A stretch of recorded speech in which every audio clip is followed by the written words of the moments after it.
The 2023 VW Tiguan key fob uses a CR2032 battery that typically lasts 1 to 2 years with regular use. To open the key fob, locate the small indentation or release button on the side. Use a coin or flat screwdriver to gently pry the two halves apart, starting from the key blade end if present. Avoid using excessive force to prevent damage to the plastic case or internal circuit board. The case is designed for easy access. With the key fob open, you'll see the CR2032 battery clearly visible in its holder on the circuit board.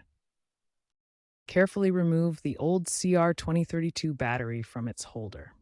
Take a new CR2032 battery and insert it with the positive side facing up, as shown in the diagram. After inserting the new battery, align the two halves of the key fob and snap them back together until you hear or feel them click into place securely. Once reassembled, test the key fob's functionality by pressing the lock and unlock buttons to remotely lock and unlock your vehicle. If the key fob doesn't respond after battery replacement, you may need to reprogram it.